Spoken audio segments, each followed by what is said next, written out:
भगवान बुद्ध आणि त्यांचा धम्म.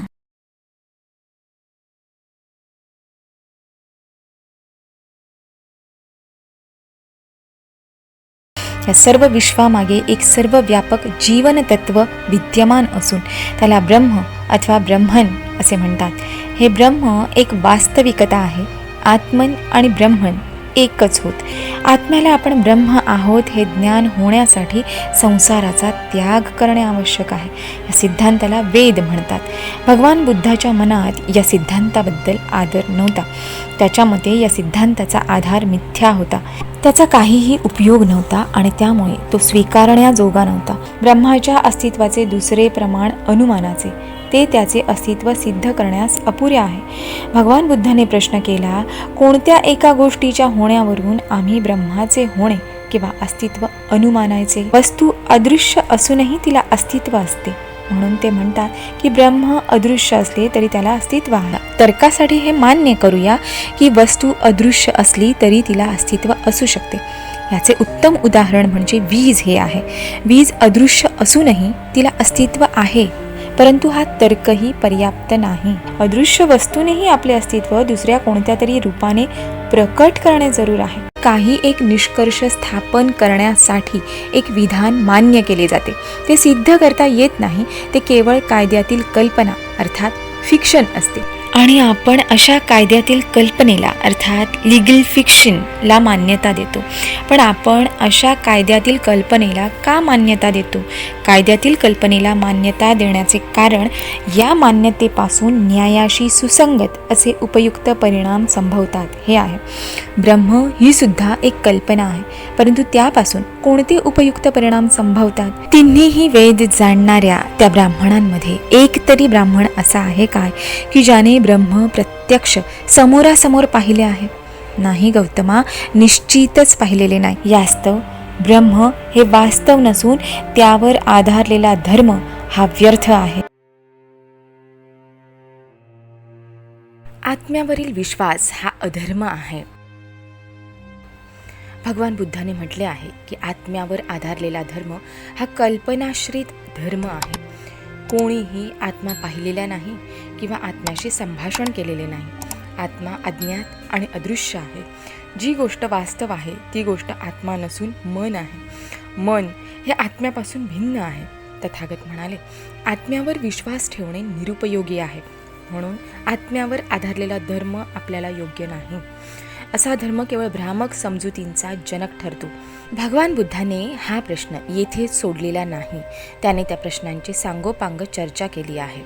आत्म्याच्या अस्तित्वावरील विश्वास हे ब्राह्मणी धर्माचे एक अंग होते. ब्राह्मणी धर्मात जीवाला आत्मा आणि आत्मन संबोधतात. ब्राह्मणी धर्मात आत्मा हे त्या तत्वविशेषाला नाव देण्यात आले आहे की जे शरीरापासून वेगळे, परंतु शरीराच्या आत आणि जन्मापासून शरीरात वास्तव्य करते. आत्म्याच्या अस्तित्वावरील विश्वासात तदनुषंगिक दुसरेही विश्वास अंतर्भूत होतात. आत्मा शरीराबरोबर मरण पावत नाही. तो दुसऱ्या जन्माच्या वेळी दुसऱ्या शरीरात जन्म घेतो. शरीर हे आत्म्याचा एक पेहराव आहे. भगवान बुद्ध आत्म्यावर विश्वास ठेवीत असे काय? नाही, तो विश्वास ठेवीत नसे. आत्म्यासंबंधी त्याच्या सिद्धांताला अनात्मवाद असे म्हणतात. अशरीरी आत्मा मानला तर त्याच्या संबंधाने अनेक प्रश्न उद्भवतात. आत्मा काय आहे? तो कुठून आला? शरीराच्या मृत्यूनंतर त्याचे काय होते? तो कुठे जातो? शरीराच्या मृत्यूनंतर तो परलोकात कोणत्या स्वरूपात राहतो? किती काळ तो तिथे राहतो? या सर्व प्रश्नांची उत्तरे बुद्धाने आत्म्याचे अस्तित्व मानणाऱ्या लोकांकडून मागितली. आपल्या फेर तपासणीत आत्म्याची कल्पना किती अस्पष्ट आहे हे त्यांनी आपल्या नेहमीच्या पद्धतीने दाखवून दिले. जे आत्म्याच्या अस्तित्वावर विश्वास ठेवीत त्यांना आत्म्याचा आकार व आकृती कशी आहे हे विचारले. आनंदाला त्याने सांगितले, आत्म्यासंबंधी नानाविध मते आहेत. काही लोक म्हणतात माझ्या आत्म्याला आकार आहे आणि तो अत्यंत सूक्ष्म आहे. दुसरे काही म्हणतात आत्म्याला रूप आहे आणि तो अनंत आहे आणि सूक्ष्मही आहे. आणखी काही असे म्हणतात की तो निराकार आणि अनंत आहे. आनंद, आत्म्यासंबंधी नाना प्रकारची मते आहेत. जे आत्म्याच्या अस्तित्वावर विश्वास ठेवतात त्यांची आत्म्यासंबंधी कल्पना काय आहे? हाही बुद्धाचा दुसरा प्रश्न होता. कोणी म्हणतात आत्मा हा सुखदुःखाच्या अनुभवाची क्रिया आहे. दुसरे कोणी म्हणतात नाही, माझा आत्मा सुखदुःखाच्या अनुभवाची क्रिया नाही, तो अननुभवशील आहे. आणखी दुसरे म्हणतात की नाही, माझा आत्मा सुखदुःखाच्या अनुभवाची क्रिया असून अनुभवशीलता हा त्याचा धर्म आहे. आत्म्यासंबंधी अशा विविध कल्पना आहेत. यानंतर बुद्धाने जे आत्म्याच्या अस्तित्वावर विश्वास ठेवतात त्यांना शरीराच्या मरणोत्तर आत्म्याची काय स्थिती होते असा प्रश्न विचारला. त्याने असाही प्रश्न विचारला की शरीराच्या मृत्यूनंतर आत्मा पाहता येतो काय? त्याला अगणित उत्तरे अस्पष्ट मिळाली. शरीराच्या मृत्यूनंतर आत्मा आपला आकार कायम राखू शकतो काय? यासंबंधी त्याला 8 भिन्न काल्पनिक उत्तरे मिळाली. आत्मा शरीराबरोबर मरण पावतो काय? यासंबंधीही त्याला अगणित कल्पना आढळल्या.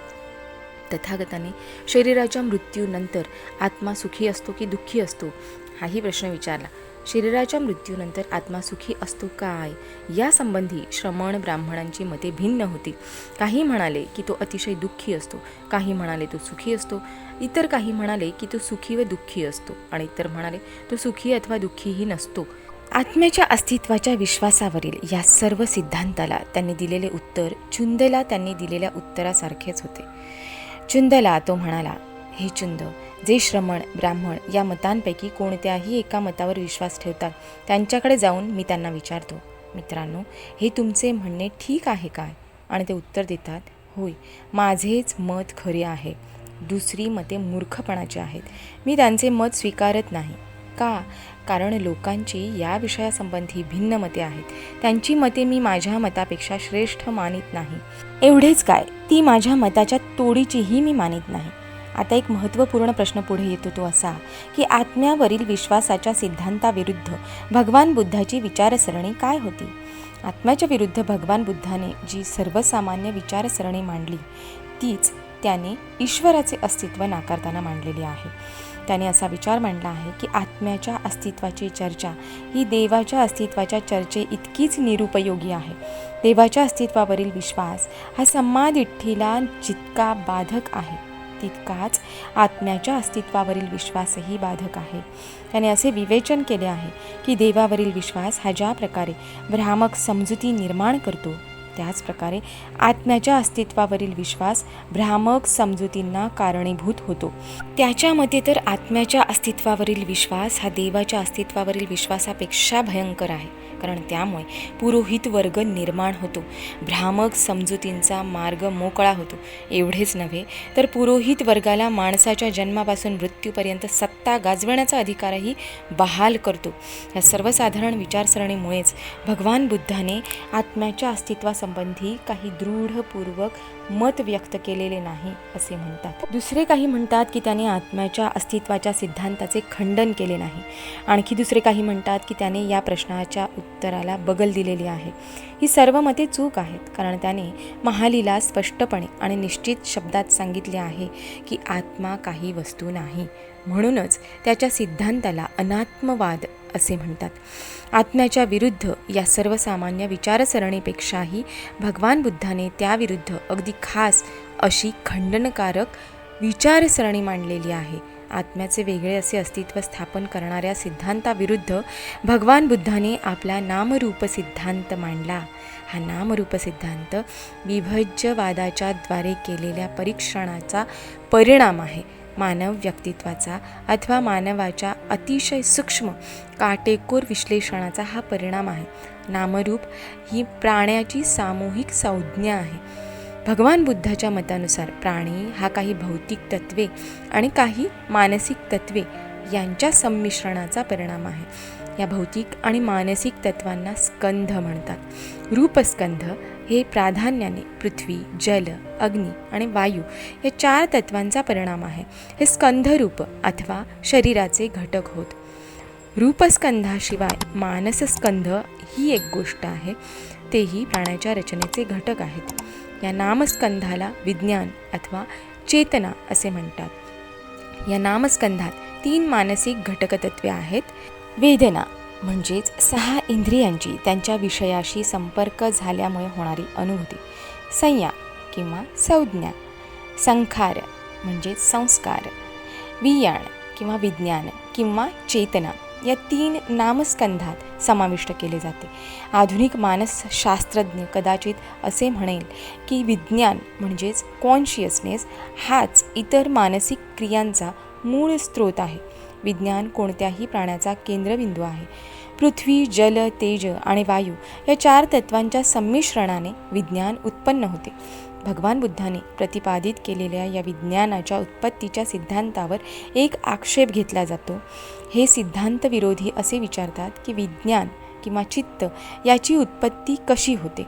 हे सत्य आहे की माणसाच्या जन्माबरोबरच विज्ञानाची किंवा चित्ताची उत्पत्ती होते आणि त्याच्या मरणाबरोबर विज्ञानाचा विनाश होतो. तथापि विज्ञान हे 4 भौतिक तत्वांच्या मिश्रणाचा परिणाम असे कसे म्हणता येईल? भगवान बुद्धाचे उत्तर असे नव्हते की या 4 भौतिक तत्वांच्या सद्यस्थितीमुळे किंवा त्यांच्या संमिश्रणामुळे विज्ञानाची उत्पत्ती होते. भगवान बुद्धाने म्हटले आहे की जेथे शरीर अथवा रूपकाया आहे तेथे त्याच्यासह नामकायाही राहत असते. आधुनिक विज्ञानातील एक उदाहरण देता येईल. जेथे जेथे विद्युत क्षेत्र अर्थात इलेक्ट्रिक फील्ड असते तिथे तेथे त्याच्यासह आकर्षण क्षेत्र म्हणजेच मॅग्नेटिक फील्ड असते. हे आकर्षण क्षेत्र कसे निर्माण होते किंवा कोणत्या प्रकाराने अस्तित्वात येते हे कोणालाही ज्ञात नाही, परंतु ते नेहमीच विद्युत क्षेत्राबरोबर असते. शरीर आणि विज्ञान म्हणजेच कॉन्शियसनेस यांच्यामध्ये अशाच प्रकारचा संबंध आहे असे का म्हणू नये? आकर्षण क्षेत्र हे विद्युत क्षेत्राच्या संदर्भात प्रेरित क्षेत्र म्हणजेच इंड्युस्ड फील्ड असे समजले जाते. विज्ञान हेही रूपकायेच्या संदर्भात प्रेरित क्षेत्र का म्हणू नये? भगवान बुद्धाची आत्म्याच्या विरुद्ध तर्कसरणी येथेच समाप्त होत नाही. ह्याशिवाय त्याला आणखी काही महत्त्वपूर्ण सांगायचे होते. जेव्हा विज्ञानाचा म्हणजेच चित्त अथवा चेतना यांचा उदय होतो तेव्हा मनुष्य जीवित प्राणी बनतो. म्हणूनच विज्ञान हे माणसाच्या जीवनातील प्रधान वस्तू आहे. विज्ञानाची प्रकृती ज्ञानमूलक, भावनामूलक आणि क्रियाशील आहे. विज्ञान जेव्हा ज्ञान प्रदान करते तेव्हा ते ज्ञानमूलक असते. हे ज्ञान सहज ग्रहण झालेले असेल किंवा समजून ग्रहण झालेले असेल, ते आपल्या आत घडणाऱ्या घटनांचे असेल किंवा बाह्य घटनांचे असू शकेल. सुखकर किंवा दुःखकर लक्षणांनी युक्त अशा चित्ताच्या अवस्थेत जेव्हा विज्ञान असते तेव्हा त्याला भावनामूलक विज्ञान म्हणतात. भावनामूलक विज्ञान वेदनांची अनुभूती निर्मिते. विज्ञान आपल्या क्रियाशील अवस्थेत माणसाला विशिष्ट उद्देश साध्य करण्यासाठी क्रियेची प्रेरणा देते. क्रियाशील विज्ञान हे संकल्पाचे जनक आहे. यावरून असे स्पष्ट होते की प्राणी जेवढी क्रिया करतो ती सर्व विज्ञानाच्या द्वारा अथवा त्याचा परिणाम म्हणून करतो. या विश्लेषणानंतर भगवान बुद्ध प्रश्न करतात की आता आत्म्याने करायचे कोणते कार्य होते? आत्म्याची म्हणून जी कार्ये मानली जातात ती सर्व विज्ञानाच्या द्वारेच होत असतात. ज्याचे काही कारण नाही असा आत्मा मानणे तर्कविसंगत आहे. या पद्धतीने भगवान बुद्धाने आत्म्याच्या अस्तित्वाचे खंडन केले आहे. याच कारणास्तव आत्म्याचे अस्तित्व हे धम्माचे अंग असू शकत नाही.